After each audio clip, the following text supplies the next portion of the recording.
Welcome, seekers. Today is the 29th of February, 2020. Okay, so we're going to get into some astrology. We're going to be talking about the nodes. We're going to talk about the North Node and the South Node. And we're also going to talk about the big square that happens with Chiron. We're going to tell you what Chiron means, and the location of the nodes is all about where we're headed to and what we're leaving behind. Yeah, we're going to As somebody once said, it's about getting past the past. So we're going to dive deep and discuss all astrology. We've got North Node and we've got South Node. They run along the same axis. The North Node is in Cancer energy. Yeah. Cancer is ruled by the moon. And you're going to want to know where this is in your chart, because once you figure that out, you will understand where you're headed. Now, if you don't know where this is in your chart, if you don't even have a chart, if you're new to the channel, first of all, thanks for watching. But second of all, punch your digits in down below and we will make sure that we take care of you. We will hook you up. Cancer's ruler is the moon. Emotions. Family. Mom. Now, when we think of family, it doesn't have to be blood family. No, it can be anybody that you consider to be like family. I have a very, very close friend of mine that I feel is very much like a sister to me that I'm not related to at all. And believe it or not, I met her on the internet. I had a friend that I met in second grade, and I used to spend every weekend. So family to me, they were family. I called her grandparents grandma and grandpa. I was very, very close to all of them. Her mom, her dad, her brother, her sister, her uncle, her aunt, they were my family. And so I really felt like they were my refuge because I felt very isolated in my own family. And so they added to your emotional security. Right. And those are two very big words when we talk about Cancer. So when you look at your astrology chart, find out what house Cancer energy is in. Now, if you don't even have a planet there, that's okay, because the moon, as the ruler of Cancer, means the moon is really actually sitting in that placement. Look to see where the actual moon is in your chart. Find out, do you have a moon in Virgo? Do you have a moon in Libra? Do you have a moon in, whatever sign it is that your moon is in? And that sign itself, if you have knowledge about that sign, all you got to do is attach those keywords of that sign. So we'll give an example. If you have a moon in Scorpio. Scorpio energy is all about the occult, the hidden, behind the scenes. Buried deep. Other people's energy Yeah. and money and resources. They're secretive. Very psychic, very intuitive. If you have a Cancer, right? You've got say you've got a house number 3, and it's empty, but it's got Cancer as its, its sign, right? So you're looking for the moon, and you look, and you're like, oh, snap, my moon is in Scorpio. Well, that Scorpio moon tells you how that third house Cancer energy actually operates. Third house is thinking. Well, that means your thinking is going to be a lot like a Scorpio, which means other people's business is really always on your mind. Not only do you want to know it, but you have the ability, because Scorpio can penetrate. It penetrates into others' energy. Yeah. And that's what makes it so psychic. Scorpios are very intuitive. They're very good at picking up other people's thought processes, other people's ways of thinking. And their deep emotions. And so if you might actually be kind of nosy about it too. Depends on, if it's squared up or if it's trying, and just like how it's being. Scorpios are kind of nosy. They can be, because they really are. There is this innate thing in the Scorpio energy where it's a focus of behind the scenes energy of other people. Stuff that's not on the surface, stuff that's not physical. It's not tangible. I lived with a Scorpio for 3.5 years. He was nosy. This was all to give you an example of how the sign of Cancer in a house with no planets in it, because the moon is the ruler of Cancer, and we went to go find the meaning of that third house Cancer by searching out the moon, and the moon happened to be in Scorpio. That told us a whole lot more of information about that empty house. Getting back to the nodes, the North Node is in Cancer. Cancer is family and your emotions, right? It is your emotional security. And it does, because it's the moon represents our past. So depending upon the placement, could represent past life stuff. Matter of fact, we're about to do a chart, and this individual's chart has a 22-degree Cancer moon in their 12th house. You think it's about past life stuff? Oh, absolutely. Right, Because big the time. 12th house is very much about Yes. the hidden, the Yes. buried, the stuff that you don't know, and it's very much about Subconscious, past life stuff. Yeah. So the North Node in Cancer is where this person's headed, actually. Now, at the opposite end of that transiting node is the Capricorn South Node. Okay, we're at 6 degrees Cancer right now with the North Node, and that means 6 degrees in the Capricorn. Right, South 6 degrees node. south node. Right, in Capricorn. The nodes are connected, and typically in a chart, you're going to see the North Node depicted. The symbol is that letter T in this. Horseshoe shaped. Yeah, the letter T is in the middle of the horseshoe. It's going to be a right side up, so it'll an upside down U. Yeah, and it's really usually the only horseshoe you'll see. They never show you the South Node. No. Because it's just understood that the North Node and South Node oppose each other all the time. So when you go to look for the 6-degree mark in your Capricorn energy, It's not going to be there. right. So what I do is I literally take my pen and I put a little mark at the 6-degree mark. If I'm looking at my own chart, I just put a dot there. I can even draw a letter S, put a SN if you want South Node. And then you can see this is where the South Node is for right now. But it is moving, folks. The nodes move backwards by nature. They're always moving backwards. But they do every now and then stop and go direct. This is a minimal amount of time. But just so that you realize when we start talking about the locations and degrees, the nodes being at 6, squaring up to Chiron, which is right now at 4, right? And this is going to get tighter. Now, let's talk about the meaning of the South Node in Capricorn. Well, Capricorn is all about structures. So it's about the structures of business, the structures of the church, the structures of government. On a big scale, yeah. Yeah, so it's those large structures that we're used to dealing with. It's also how you want to be seen out in the world. Your ambition, yeah. And it's your ambition. Yeah, So, your goals. yeah, it's all of those things. If you're looking at a standard chart with nothing on it, you're going to see Capricorn at the very top of the chart. So if you think about it, it's what are you shooting for? Well, Capricorn is house number 10. So it's at the basically top. what you're saying. Yeah, the whole standard chart, you kind of threw me off. Oh, To sorry. be honest, I don't know what that A blank means. chart. So the blank chart is You mean gonna- when it's just showing the houses? Yeah. Is what you're saying. Okay. I just wanted to make it clear because I know it's really easy to get lost fast with astrology. a blank chart is going to have the 10th house, which is the house of Capricorn, is going to be at the very top of the chart, and that's where the midheaven is. And Saturn is the ruler. And yes, and so it's whatever it is that you're striving for, whatever it is that your goals are. Which is fascinating because when we're talking about the transiting South Node, and that's what the South Node represents. It's what you're releasing. It's what you've already perfected. It's what you've already mastered. Isn't that fascinating, though? When we think about it, because the structures that Capricorn has set up, Saturn/energy Capricorn, it is these brick and mortar stores. It is business. It is government. We've already mastered it on the level that we were at. And we're finding out that because we have evolved, it no longer serves us. It no longer fits the beings that we have become. And it is now time for a dismantling, basically. A time of Letting go. Letting go, right? Our governmental structures aren't working the way they should be for us right now.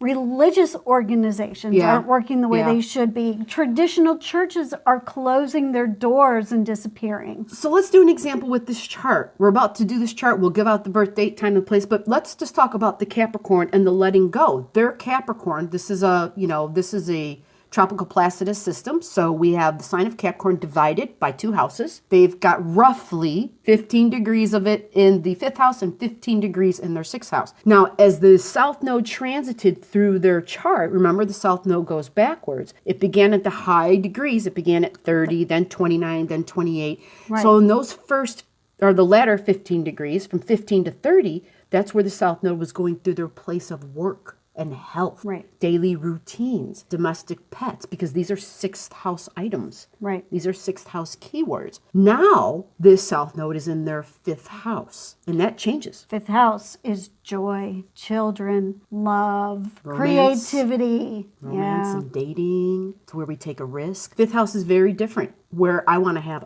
fun. Have fun with your body. Some people say sports. Leo energy. Yeah, right. It's how you Putting express. yourself out there. It's in your face. So when the south node now is transiting for this individual, it's probably been like, okay, so first part of this transit stuff and the eclipses happened up in the place of work. Now it's in relationships. Now it has to do with children. Now it has to do with how I have a good time, where I take risks. And it's also the house of creative expression. So art, but children are also, right? Creating. Are products of creativity. The fascination to me in my mind is understanding that for some people like this person, letting go of more than one thing.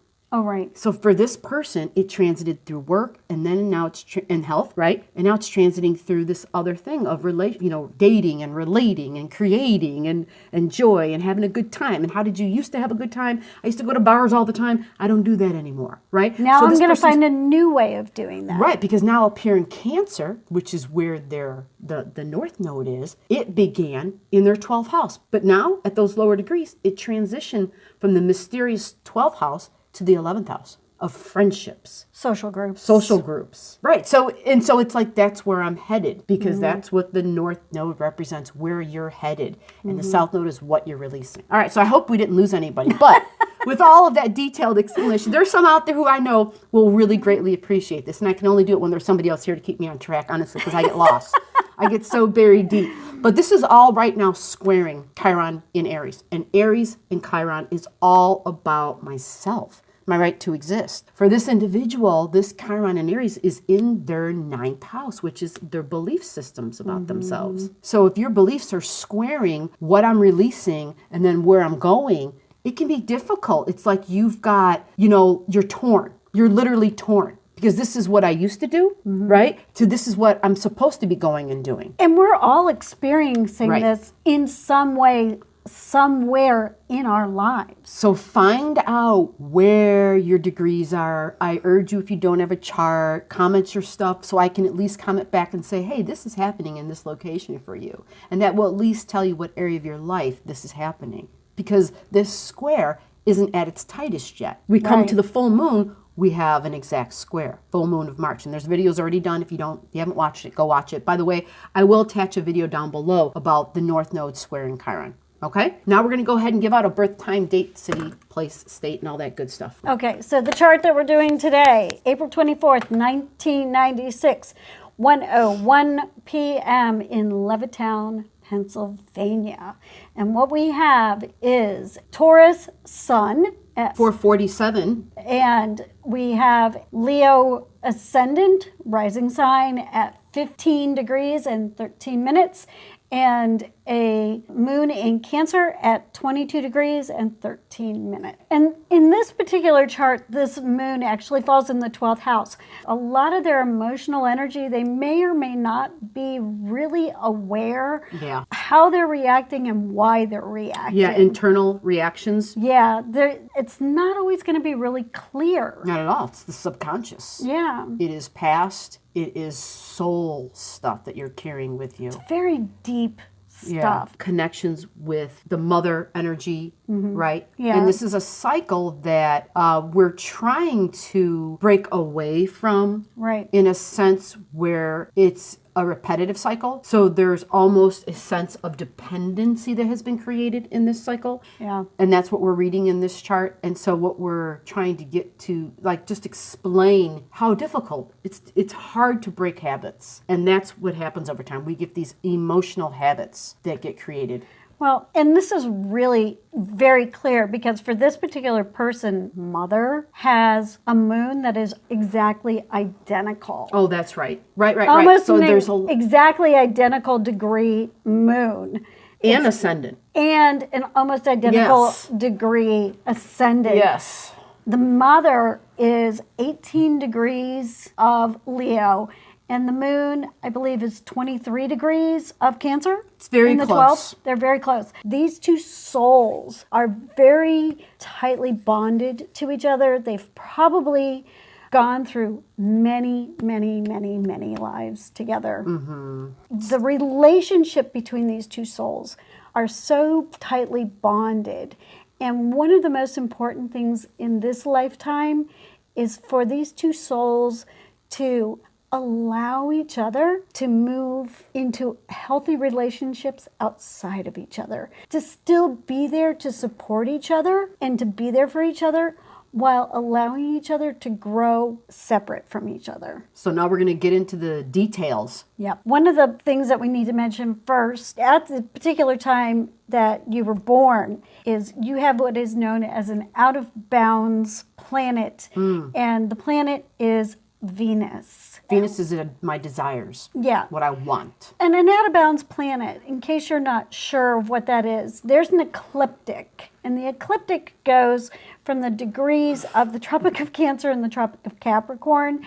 And when a planet goes beyond those degrees, it's considered out of bounds. And Venus in this particular time actually went to 27 degrees, 14 minutes. That means that it is extremely out of bounds. So understanding what Venus means and understanding you were born with this, Venus is all about what I love. Venus wants things to be beautiful, wants things to be peaceful, loves food, loves quality in the finer things of life. Venus wants relationships to be beautiful. Loves the idea of just things. Aesthetic beauty is a big deal. And that means in every way: smell, taste, touch, hear, sound. Harmony. Yes, shoes. Venus just loves the finer stuff. Libra rules Venus. Libra rules Taurus. But Libra is about relationships, significant one-on-one relationships. For the idea of Taurus is money. Venus is money, right? Yeah. It's what is yours. And that's where tangibly. the idea of harmony comes into play, because Libra is all about finding the balance within things, the balance within relationships. A out-of-bounds Venus is going to really are always working towards that perfect harmonic balance within them. And when they aren't working in that way, you're going to want to escape. You're going to want to turn tail and run when they're not working perfectly. Or you're going to go the other route, which is anytime there's this Venusian, I want things in balance, and they're not in balance, because the drive and the desire is so strong, especially with this out of bounds Venus, likely because it's out of control grasp. Venus holds on to things that it likes. It won't let it go. Right. So recognizing this within yourself means that you are able to see that, and you're able to see that there's a degree of you then that is out of balance. Right. And that's just being smart. That's just going ahead with saying, because like me, like I could be like, ooh, chocolate, great, and you're like, I want it all, right? Or something else, whatever it is you desire, whatever your thing is, and just going out of bounds. But in terms of relating, it's a matter of having a hard time of letting go something or someone. Because when we're in a relationship, and if things aren't going the way we think they should go, if they're not peaceful, if they're not beautiful, I mean, you know this. You have a husband who has a Libra moon, and he wants things to be beautiful and harmonic and peaceful. But what he doesn't realize is that he oversteps. His control level goes up a notch. Yes, it does. He doesn't realize that by him being so insistent on things being fair and equal and beautiful, it's because he thinks he can create the beauty for you, right? Oh, all the time. All the time. All Exactly. the time. He thinks he can create the beauty for you, And so this is kind of like that. It's just something you'd want to be aware of because you were born with I will say a way out of bounds Venus. And I understand really desire. extreme. I really do. And I would, to me, it's like the werewolf energy. When the moon is right, you kind of got to realize, okay, I need to be alone right now. I could be dangerous, right? It may not have occurred. You're still quite young. No, I knew astrology it doesn't when I was matter younger. whether this person is young or not, because my I say older young because brother, of their level of awareness about my it. older brother has an out of bounds Venus, and his attachment to things that were beautiful was so extreme. Everything had to be the best of the best all the time, the best that he could afford. And actually to the extent that he would spend more money than he could really afford to spend on everything. Yeah, I don't think it's about age. That's not what I was. No. I Oh, must have okay. misspoke. I was talking about his awareness or her Oh, awareness. yeah. Whoever this is. Their awareness of the intense desire. They Yeah. may not be aware. Because when you grow up a certain way, like this has been with this person since they were born, there's a part of you that thinks everybody's like that. No, and you not don't everybody. realize it until you really get out there in the world and start experiencing all these different relationships with different folks. And then you realize, oh, shit. This Not isn't everybody's normal. like this. This isn't February 28th. The square of your north nodes and your south nodes and your Chiron. And this is in your 12th house, right? 12th house is over here. And then you've got down here. It is now in your 5th house. So what that means is emotions up here, hidden emotions, emotions that you have. And in your 5th house is people that you're either going to be dating. People, like it could be, if there's discussions about having children, or if you already have children, it could also be just ways in which you romance. It could be your creativity, your levels of creativity, your ways of having a good time with your body, ways that you take risks to have a good time. That is all squaring up to your belief systems in your 9th house with Aries energy. And Aries is all about myself. So you have been actually for like the last 8, 9, 10 years, that whole 9th house has been messed with. It's been messed with because Uranus went through there. Yeah. And it challenged what you believed in. It Yeah. challenged likely your faith in the divine. It challenged your faith in yourself, right? Yeah, it When really Uranus made goes you. through there. It really made you question and think about, what do I believe in? How do I believe? What do I think about God? What do I think about the divine? What do I think about myself? What do I Philosophy think on about life changed. What is my philosophy? Different and new thing that's coming, and it probably happened about a week ago. What's today, the 29th? So this could have happened, we'll say 5 days ago. Yeah. But it looks like there's a concentration of attraction energy, Mars and Venus, and the moon, which is fascinating. Have you met somebody new? Right. It looks like, and this person, this is happening in your 9th house, so this is what you believe in. This is your philosophy. This would make this feel very like a spiritual meeting in some way. There's a whole lot of other energies that are happening at this time. But what the bottom line comes down to is that as Venus moves, Venus then touches on your midheaven. So this same individual could all of a sudden appear, you see this person in a different light. You somehow look up to this person. This would be a person that has similar values, possibly similar goals and ambitions. It could definitely be someone that you met at work, because this then merges into your 10th house. Doesn't necessarily mean you work with the person, but Right, you explain met. that. Yeah. Okay, so Yeah. you maybe met them because of work. Yes. For example, my husband and we met on the phone. He called where I worked to order some. I worked for a shoe manufacturer. He worked at a shoe store. Called to order some shoes for a client of his. I happened to answer the phone. All these years later, we're married. Well, and not only that, but this wasn't like it was a new account. He had been dealing with your guy, Right. with your place for many years, and you guys had just never. Many years. She's just never been the one who picked up the call. And I this just one happened to time- answer the phone Right. that one day and gave the account And you worked number. out of state. You didn't even work in the same state, Right. let alone the same. We were yeah. 2 states away, and he Yeah. happened to call one day, and Uh-oh, he kitty gave the account number, and I said, Zoe. "Oh, cool, you're there, and I'm here." And I said, "I'm going to be there next week." And he goes, "Why?" And I go, "Well, because I'm gonna be transferring up there, moving up there." And next One thing you thing led know, to the other. Yep. I went Married. in and I met him at the store, and we went on a date. It could be any old way, but it does look like this new thing. It grows. It could be a good friendship that has the possibility, the potential to grow into something greater. March 7th, 8th, and 9th. Yeah. The transiting sun is going to be on top of the transiting Neptune in your 8th house in Pisces. The sun is about soul energy. Neptune is the other realm, the other side. It's very dreamy.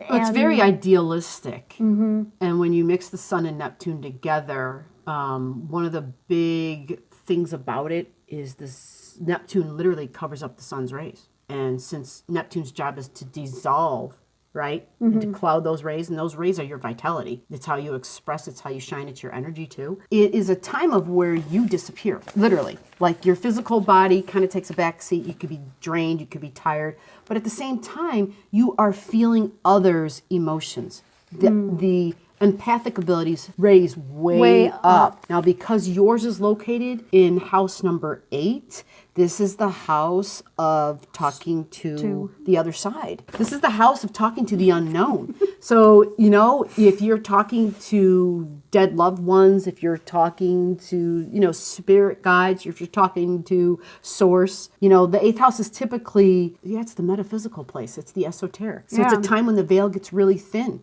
because the physical veil, the physical boundaries have kind of gone down, and the other side kind of comes through stronger. Yeah, this is going to be a really, really good time for you to be able to connect into the spirit of someone that you really feel like you need to come to grips with, come to terms with, resolve old hurts with, who's passed over. That's kind of what's really clicking in here is this is an opportunity to say something you might not have been able to say.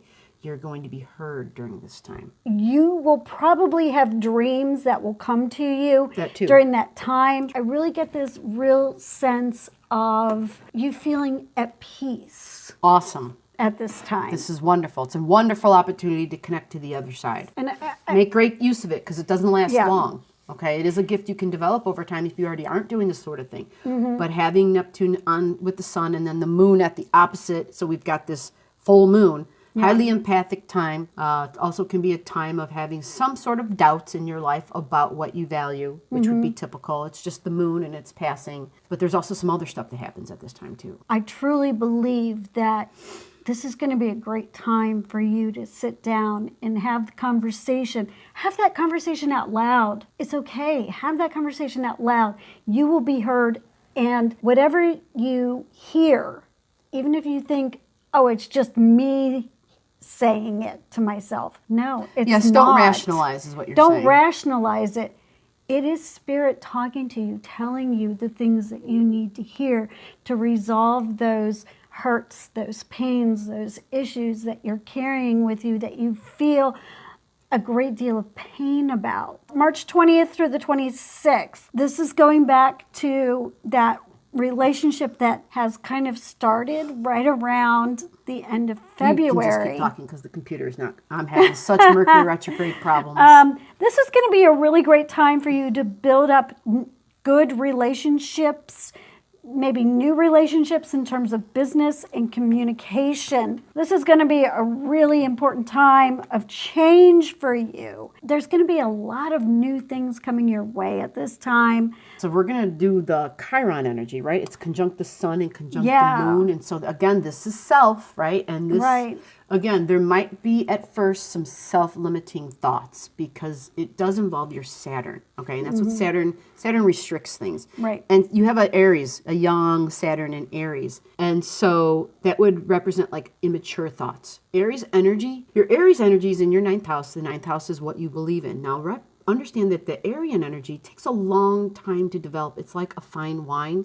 It doesn't mature until it's older. In other words, that means your beliefs are going to change as you age. We all do. But in other words, Arian energy, when it's young, can be quite innocent. It can also be childish and immature in our beliefs. This is, there's no name calling here. Like, I have Aries in my chart. So does she. We all have Aries somewhere. We all have it somewhere in a location. And so in that location, it's where we're a kid. Like we always stay a kid at heart in that spot. Very childlike. Very childlike. But then we grow over time. And Aries is all about me. What about me? Right? And so over time, Aries grows and evolves and develops these great levels and layers of maturity. What it does is it incorporates its thinking. It starts to really think. Because Aries is very impulsive and it doesn't develop layers of thinking until it's older. And then it starts to take on thinking of others, right? And it develops this other Libran fairness thing where it's not just always about me. It's always about, well, what did that person experience? How are they feeling? What do they need, right? It's more of a balancing act then. With the sun and Chiron and the moon on top of, at this new moon, right? That's what we're talking about, this new moon energy. It's right at the beginning of your 9th house. It happens right on the cusp of your 9th house. The degree of the new moon is 4 degrees Aries, and this is a time of setting intentions. So it's new intention time. It's a powerful time to set Yeah. intentions This is a based really on for yourself. How do you want to grow? Where do you want to go? Yeah, and what do you want to heal? Because Chiron is the wounded healer. It's what do you want to heal? What is important for you to heal at this time in your life? This is a really good time for you to set those kinds of intentions. What is it that you need to heal for yourself now? It has to do with the way you think, too. This is a big deal because your natal Chiron is in your third house. This is how we think, how we communicate, how we relate. Okay, that is the third house. You have Libran energy there, so it's Venus. So it means how I think about what I value, how I think about what I love, how I think about my important relationships. And it's a wound, and it's a deep wound. It's an old wound. So there's something in the thinking that needs to change. And so right now you have your natal Chiron here and the transiting one here. So what it does is it lights up this side and it lights up this side. So your Right. thinking and your beliefs are activated at this time, Right. this time of the new moon. Okay? So this is a perfect time to set those intentions about how you want those things to change. Right. And this isn't like a short thing. It's not No. like, oh, I'm going to set this intention and it's going to be healed Yeah, it right takes- away. yeah. This is like years. You know, this is something that you write it down and you keep reminding yourself, Yes. this is what I need to heal. This is what I need to heal. This is what I Yes. need to heal. Aries are very impatient. And this is something it took me forever to learn, was that I had no goddamn patience with myself. And if, Chiron and Aries, yeah, we lack self-patience, right? Right. But your Saturn is there. And so Saturn tends to restrict a lot of things. And so, yeah, you might really be low on patience. So this whole point is to just understand that there's this, give yourself time to heal. Yeah. That's all. But Aries initiates, so it's time to begin. But the other thing that's going on is you've got this really great energy that's coming from your work life and how you want to be seen at work and how you want to be seen out in the world. And those two things are setting up this really great combination of energies for you that are going to allow you to move ahead. And you're going to be seen in this really great way and allow you to do that. The only thing is that you have to be really careful about keeping your ego in check. Yeah, it's Aries energy. It's Mars squaring your Pluto, which means you become endowed with great power. Now, power could mean a lot of different things to a lot of different people in a lot of different ways. But basically, the ego drive becomes so driven. It's almost as though this other thing takes precedence, and it's ambition. It's what you want. It's what your goals are. It just takes precedence. And for some folks, it can become so strong that they will do whatever it takes to reach their goal. And unfortunately, sometimes it means stepping on some folks' heads, right? Literally stepping on them, using their head as the rung of the ladder type of thing. So that is the caution at this time. Is there a closer date we have for this, the 22nd? Is that or Yeah, no? March Or 22nd. what's the window? Do we have a... Well, the window anything? is the 20th to the 26th. Of where the power drive is really strong, Yeah. and to be careful. Okay, so you'd want to be aware of that because, and what you're doing at this time, people are listening. You're getting people's attention, and people are like, "Oh yeah, this is a great idea." But the thing is to temper what you say in such a way that you don't cut off your nose to spite your face. Yeah, that would be important because in the future we're going to bring up a date where there's going to be challenges to what you're doing, right? To your work, what you're producing, and it'll be from people who are authority figures. Right. The good thing is that because Mercury, which is the planet of communication, is in Taurus in your chart, Taurus tends to temper Mercury. It tends to keep it slowed down. And so it allows Mercury to take a step back, to slow down, to think through what it wants to say. And so what we're saying is take advantage of that natural tendency that you have to think through and take another step back and really think through what you say before you say it. Don't jump the gun before you speak. Really plan out what you're going to say and what you're going to do before you do it, and then be really wise about how you approach what you're going to do. And then you'll do really well. And the people that are above you are going to take notice, and they're going to be really impressed. Okay, so where we're going next is April 2nd through the 6th. And we have some really wonderful energy coming up for you. We've got Venus, the planet of love, that is going to be trining the Mars, which is the masculine energies. And this is really great for new relationships and new and different and exciting and attraction. And going to be a great opportunity to have conversations and to be thinking about relationships and relationships being beautiful and nice and, seeing people in that way. And there will be this extra emphasis on being attracted to something different, somebody different. Now, somebody unexpected. This is that same Venus that we've been following in your chart that we talked about earlier that touched on your Uranus energy and then touched on your Mercury, which is all about having conversations that were more, kind of like a relationship type of conversation, not just like hanging out with the buddies, but somebody else is significant, a partnership type of person. And then Venus slips into Gemini, which is really about communicating about this relationship. And really feeling this chemistry and this closeness and this bondedness. And Gemini is energy that often relates to sibling relationships. Well, sibling relationships are relationships that have history, that have a sense of closeness because of that history. And so this relationship is going to have this feeling of, wow, you get me, you understand me. We have this common bonds. This common bond. We have this feeling of a sense of history together, and that's how these conversations are going to feel for you. Now, there's a word of caution during this time because there's some dates you already gave, right? But what happens is your Mercury is going to sit right on top of the transiting Neptune. So for folks who are listening, that is going to be at 19 degrees Pisces. Okay, right. And this Mercury is for gets there. Everybody, because right. the Mercury in the sky and the Neptune in the sky are going to be sitting together in Pisces. So communication and that dreamy sort of illusional, delusional thing is going to be happening together in that illusional, delusional kind of Piscean energy. It's almost like things are too good to be true. But you aren't aware of that because your logic and your rationality, your Mercury, that's what Mercury represents, is being covered. It's like the eyes are being covered. So you have this idea of, this sounds so good. Perfect. It smells so good. It tastes so good. But it may not exactly be that way.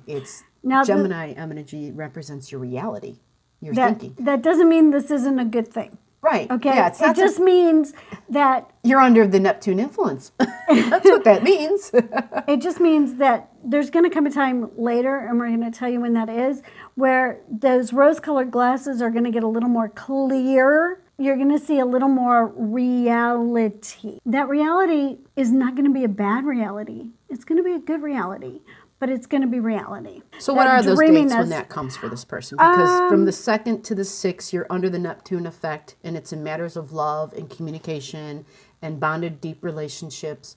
And once Mercury gets away and pulls away, and Mercury's fast, and it doesn't do a retrograde, thank God. That dreaminess is going to last pretty much through April, and those rose-colored glasses are going to come off somewhere around the first week in May. Holy crap. Okay. All the way till May. Yeah. So after that, the whole caution, the word of caution is that you may see this person differently. There may be things about them that you suddenly see that you didn't see before.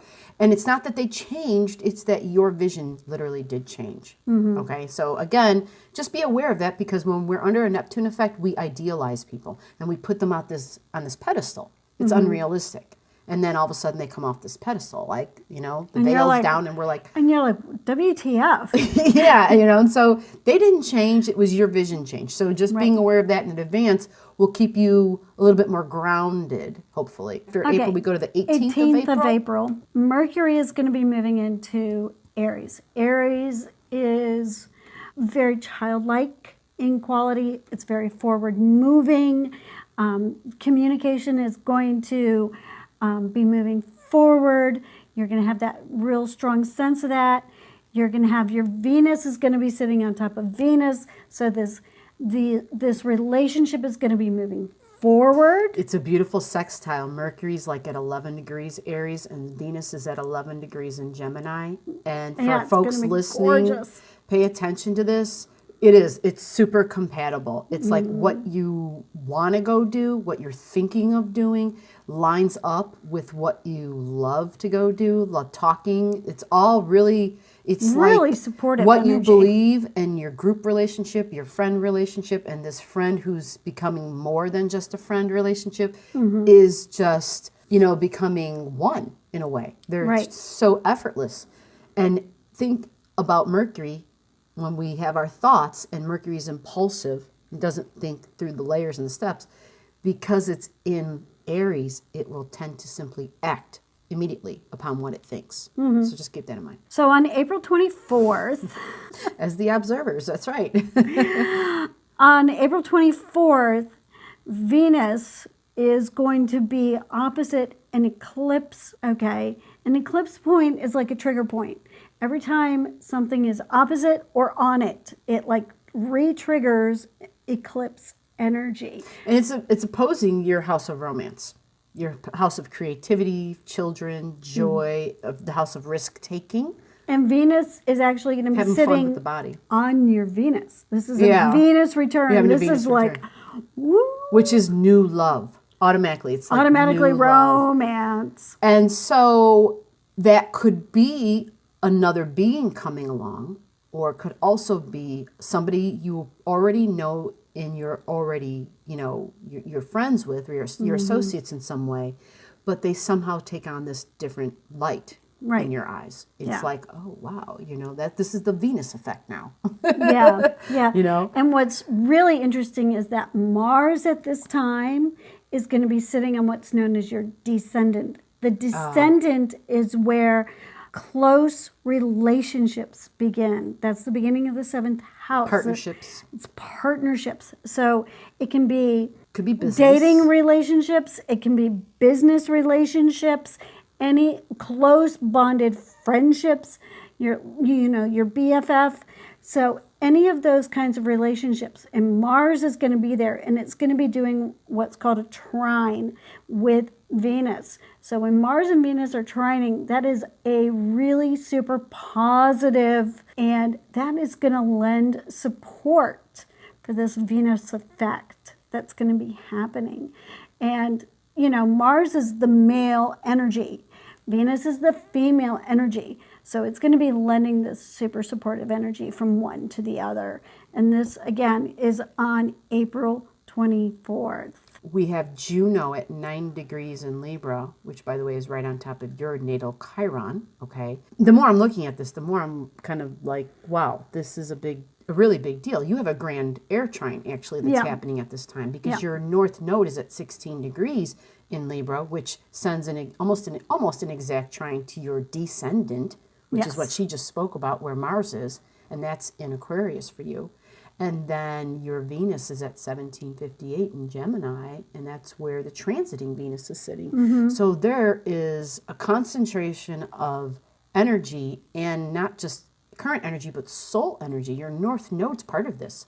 So whoever this person is that you meet, they're part of a process in your growth for this lifetime, your soul's growth. That's who this individual is. Yeah, this is going to be really significant because your third house, where Libra is the sign of bonded relationships. This is in your third house. This is how you think, how you communicate, how you associate with people. This is going to be really significant. May 1st. All right. And actually, we've got some really great beneficial communication going on for you at this time. Mercury is going to be sitting on top of Uranus. Uranus is shocks, surprises. Shocks is usually her word. You went ahead and said it. Shocks are usually her word. I tend to say, unexpected things and surprises. She likes to say shocks. I just like for you to be prepared. And it's usually the unexpected. So, Yeah. yeah.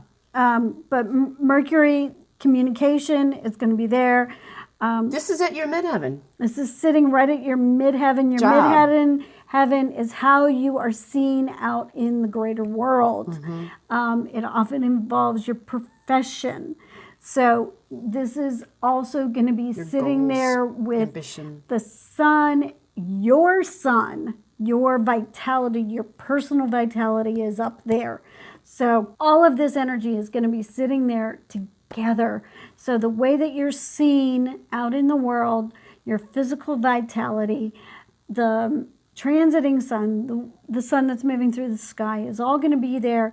So there's going to be something that's going to be beneficial that's going to be coming your way the beginning of May. Now we do have to be a little bit careful and a little bit cautious because right after this, May 5th through the 11th, that changes.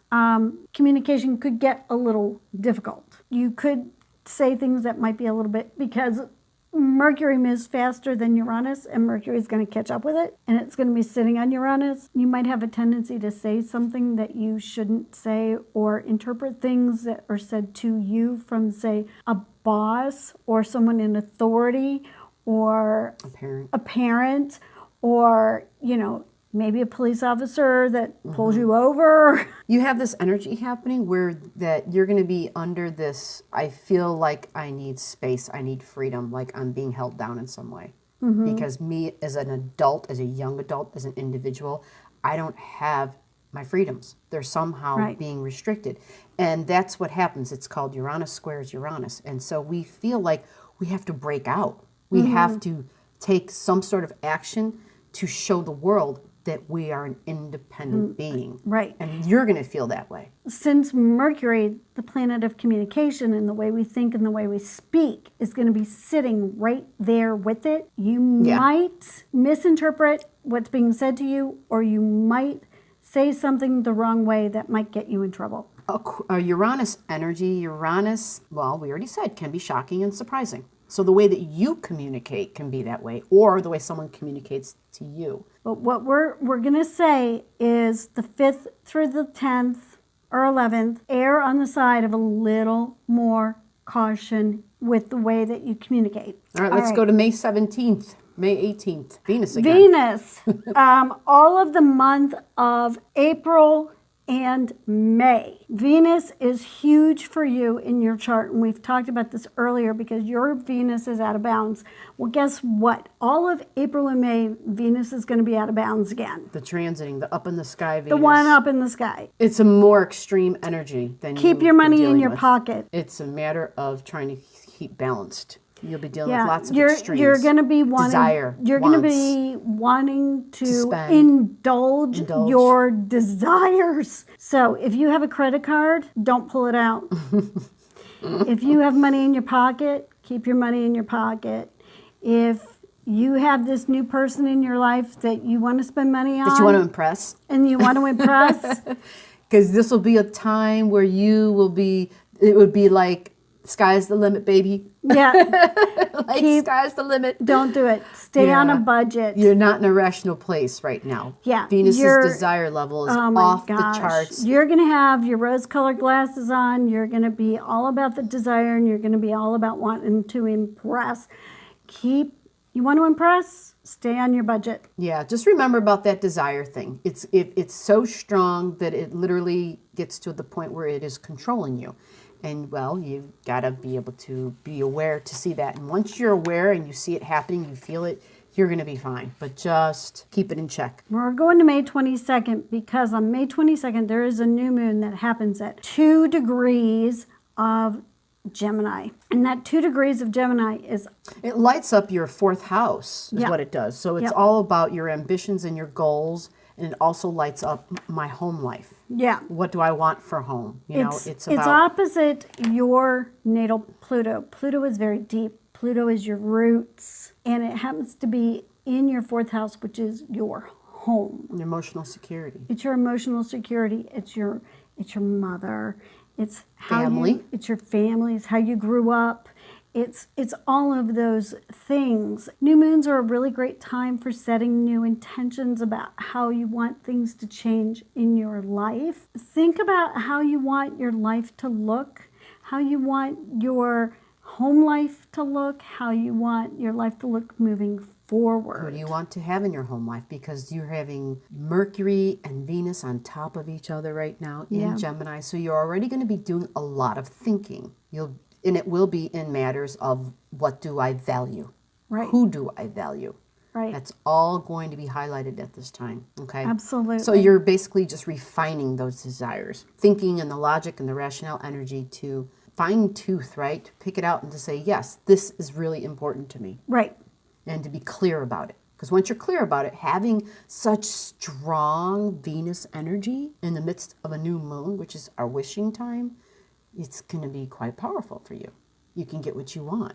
The stronger your desire is and the emotions that you enroll, and like mold together, the stuff comes true. And since Venus is still going to be out of bounds during this That's time. what I'm saying. This person has an out of bounds Venus. Like, this is crazy. Yeah. You can get what you want if you're focused. Focus like a laser. June 5th. There's an eclipse point. You're really going to be looking at this person that we've been talking about. So that's an eclipse point is at 16 degrees Sagittarius, okay? For folks listening, pay attention. Yeah. You can find that in your chart. So this eclipse point lights up your Venus. Yeah.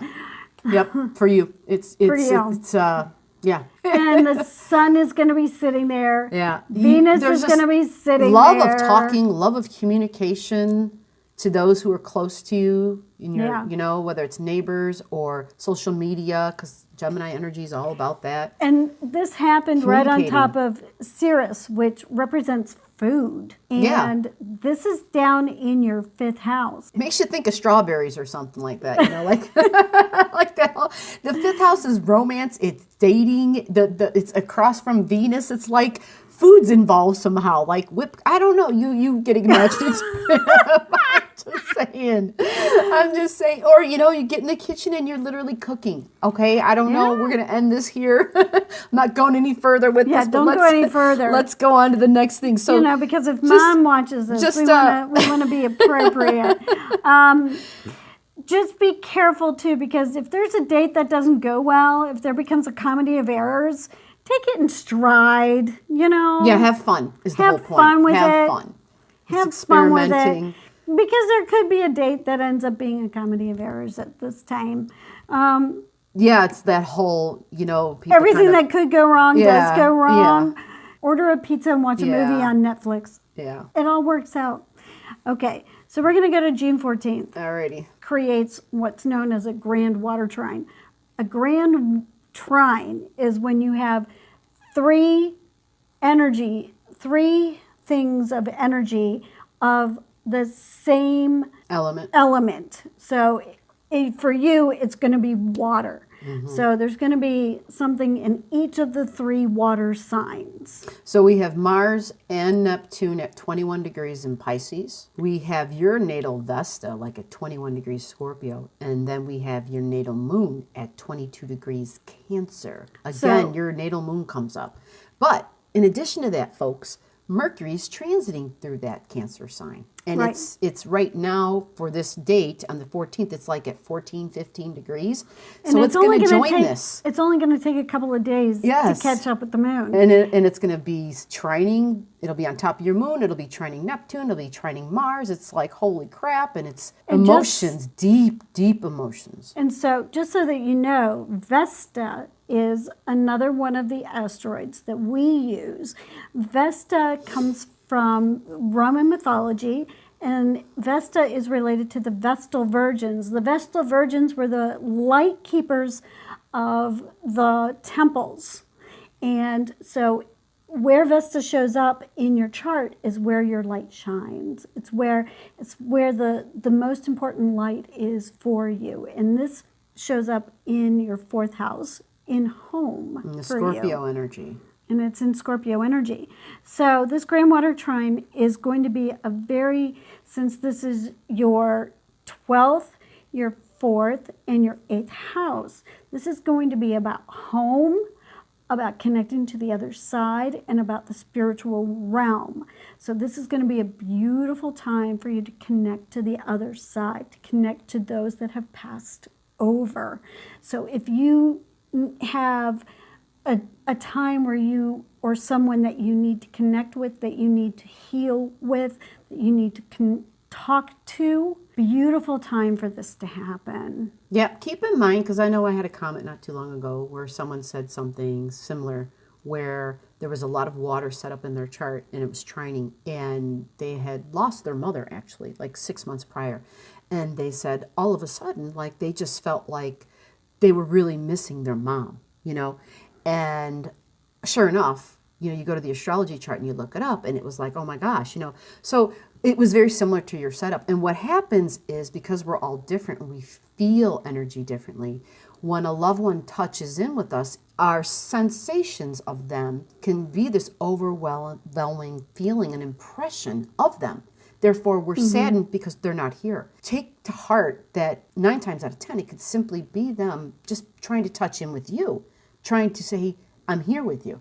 I'm never left, even though you don't see me in the physical, but I'm here with you. And so it's just a really super supportive time with the energies that are present at these degrees for you. And so it's a nice opportunity to heal. So the next date that we're going to is June 28th. Alrighty, June 28th. Okay, so we have a T-square. There's stress and tension. Yeah. Challenges. And it involves Mars. Now, we should mention that whenever something involves Mars, Mars is a malefic planet. Malefic means that it tends to bring negative aspects. And then when you add it to a square, that's and then Double challenge. Double challenge. Yeah. And then when it's a T-square, that's an even greater challenge. And it involves Saturn, which are constraints. Yeah, restrictions, rules. And it is on the nodal axis, which is on the world axis now. So let's give degrees for folks listening. So this would be like 0 degrees Aries. Yeah. And at the same time, we're looking at 29 degrees Gemini and 29 degrees Sagittarius. Yeah. Because that's the T-square. That's the T-square. The transiting north and south node squaring up with Mars. But for you, your Mars, transiting Mars, is sitting on top of your Saturn. And Mars, well, Saturn says these are the steps you have to take. Mars, on the other hand, says, oh, I can just plow right through this shit. I can just, bulldoze right through it. So what you've got are these two opposing forces that are fighting against each other. But Saturn is the king, basically. Yeah. You have to follow the rules by Saturn. If you break the rules, if you take shortcuts, Saturn will nip your butt. It will get you. So you just say, you know what? You have to tell your Martian energy to slow the hell down, to just be more careful, be more methodical, because that is what Saturn demands. And mostly what you're going to have from June 28th through about July the 7th is this uncomfortable tension, uncomfortable stress in your one-on-one relationships, with your neighbors, with people that you live with, Friends. with your friends, at work. It's also romance. You're just going to feel like, you're just People going you to have feel fun like, with. WTF, Children. what is with everybody? It's going to pass. What are the dates? When will this be over with? You said, June 28th to July 7th. okay, so you've got 10th. And then July 10th to the 19th, what we have is Chiron is going to be opposing your natal Chiron. Now, Chiron is the wounded healer. It's our deepest wounds. And your deepest wounds are in relationships. Relationships, and it's the house of Siblings. and neighbors. It's the house of my immediate environment from childhood. It says close bonded relationships. Yes, definitely. And so what you value. You're going to be going through the 10th through the 19th. You're going to be probably going through a lot of emotional stuff. A lot of emotional things are going to be brought back up to the surface. Things that you thought that you had dealt with in the past are going to be revisited. Yeah. Now, we're going to have Mars sitting on top of Neptune at this time, too, I noticed. And so there might be some feeling of rundownness stuff, right? Yeah. But isn't there also this other really powerful thing happening during this time, or am I somewhere else altogether? Well, we have a new moon that's going to be coming up on the 20th. Okay, let's go to that. So at the end of this time period, from the 10th to the 19th, on the 20th, we're going to have this really beautiful, beautiful new moon for you. And this new moon is going to happen right on what's known as Cheroklo. Cheroklo is an asteroid. It's a female asteroid. Cheroklo was married to Chiron. So this is 28 degrees of Cancer we're having a new moon? Mm-hmm. Okay, thank you. Yep, and the date of the new moon? I'm sorry, the 20th. 20th. Okay, I'm sorry. What's so beautiful about this is that Cheroklo helped Chiron to heal. Right. So you're going to be going through all of this emotional turmoil, revisiting all this emotional stuff. It's about family, okay, because it's in Cancer. So it's everything we talked about what that sign all means. of that emotional stuff that you're going to be revisiting, you're going to be able to set some new intentions on this new moon about how you want to heal those wounds, how you want to feel about those wounds, how you want to move forward with them. It's just the most beautiful, perfect setup for you. For your family. Yeah. It For your family, couldn't 'cause be your any mom's more moon perfect. is at the same degree. It could not and be it's any all more in that area. perfect Yeah. for you. Nice healing coming. And what's fascinating is that healing, again, I'm going to repeat it, but that healing has a lot to do with like this new being that somehow enters this picture and can express acceptance and love and becomes a part of the family in a way. Yeah. You know, because whoever loves this person and is attracted to this person, they're going to get along Right. with mom because the charts Yeah. are so close. I don't think we Yeah. mentioned that. I don't think we This is the second did. time we've had to do this, or the Yeah. third or the fourth. I don't know. We Second. have a lot of recording issues, but Yeah. So Yeah, what's explain all really that. nice about this is that because you and your mom share a very close degree on your rising sign and share a very close degree on your moon, and you both have your moon in Cancer in the 12th house, and you have a 4-degree Taurus sun, and your mom has a 20-degree Virgo sun, and Virgo and Taurus are very compatible. You guys get along exceptionally well, and because you have your rising signs are only 3 degrees apart, you have all the Leos. same, you're both Leos, you have all the same signs and all the same houses, and so you understand each other at a very root level, elemental level, very elemental level. literally. And what's going to happen is whomever comes into your life that you love, you fall in love with, and you want to spend your life with, that person is going to feel very connected and very close to and really like your mother, and your mother is going to get along with that person. That person is going to see elements of you within your mom. Makes sense. August 3rd, full moon, 11 degrees Aquarius in the house of work, in the house of health, in the house of domestic pets. It's also Zoe. some group energy there, right? Zoe. Yes, this is Zoe.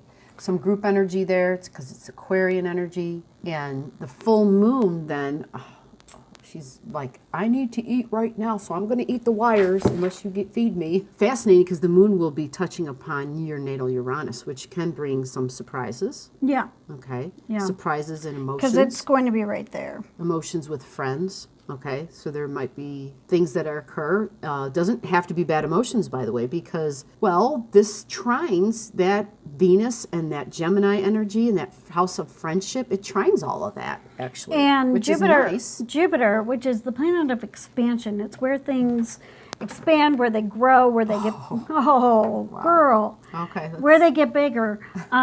They're going to be sitting together. The one up in the sky is going to be sitting right on the same place where yours is. You're going to be having a Jupiter return. That happens about every 12 years. So That's a nice thing for work. That's a nice thing for health. And your Jupiter is in the Could be house a- of work. And so there could be a situation where you may be given more responsibility. Yeah, which could come with money, could come with a raise, could become with a different position. But it's definitely, it definitely adds to things. But Jupiter, again, is typically beneficial energy. The cat is being unruly as heck right now. Need to mention August 8th through the 21st. Yeah, because Mars is going to be squaring Pluto. And the 8th through the 21st, we want to mention that you need to take some extra safety precautions.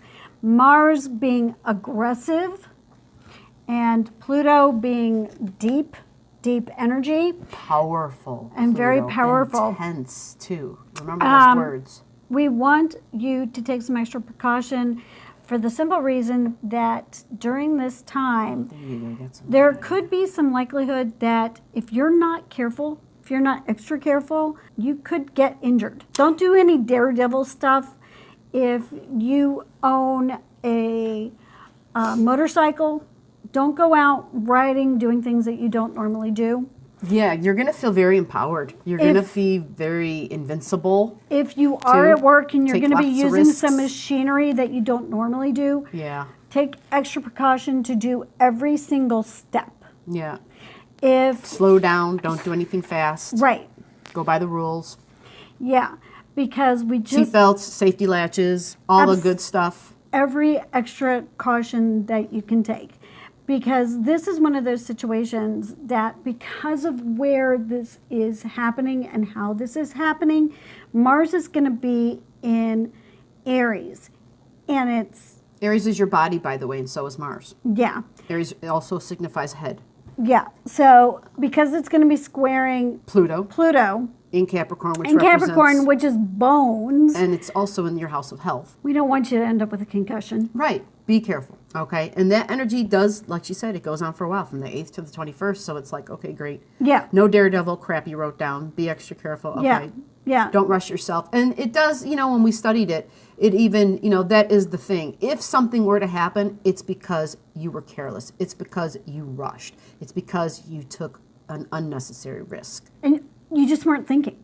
Yeah. You were just rushing through to get things done. At the time, during this time, Mercury is going to be in the first house, which is ruled by Aries, and Aries rushes. Yes. And Mars will be in Aries, which is impatient and rushes. Exactly. So there is this feeling of, let's just do this. When you feel powerful, you just feel like, I'm doing it. And you just grab something and just go and do it. I'm just going to get it done. And so we can't stress this enough because it's summertime.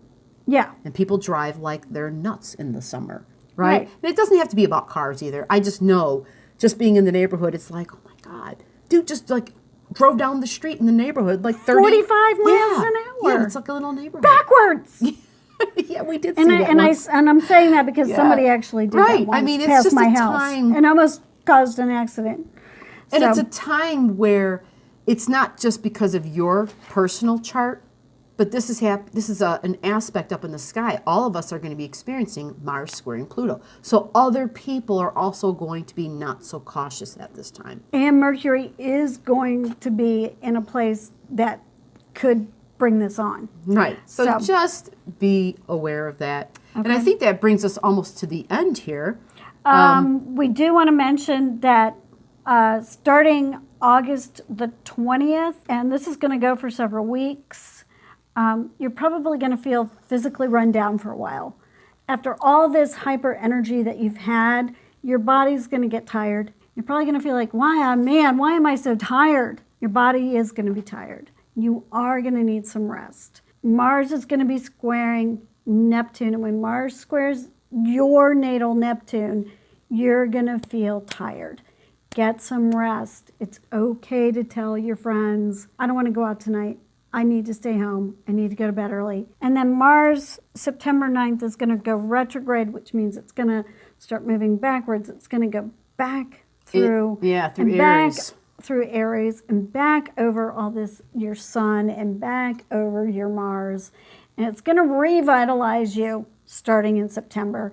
Your energy is going to pop back up. So from August the 20th to September the 9th, you're going to feel tired, but your energy is going to come back. Yeah, and then when Mars keeps going forward, it'll basically be kind of like those areas of be careful again, because it'll also then be squaring your Mars, you're Neptune, and it's kind of like a do-over, Yeah.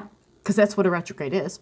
It is a do-over. Yeah, it's like it drives over it, Yeah, backs so up, it's like goes back over it again. Yeah, you're being challenged. You are accepting challenges. It's the physical.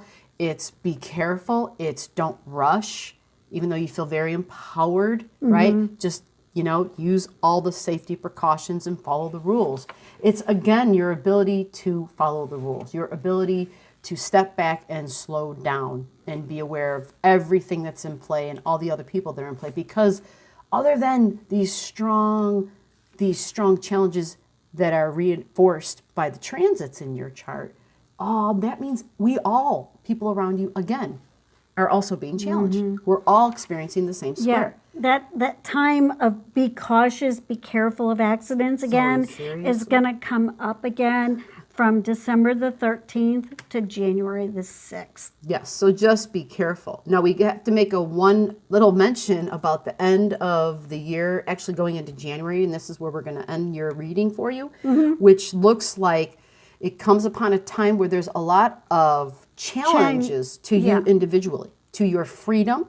Yeah, your desire for freedom. Yep. Your desire for change, your desire for new. Different. It's freedom is so highlighted come January 2021 that it looks like at your job, wherever you're working, it no longer lines up with your goals and your ambitions. It's somehow getting in the way of your goals and your ambitions. And so you're feeling challenged by people in authority. Like someone's trying to hold you down. Someone's trying to block you. Like maybe you were going up for a promotion and you didn't get it. And so you might feel like you're not getting a fair shake. It looks actually like you are choosing to walk away from something because you feel like you're being held down.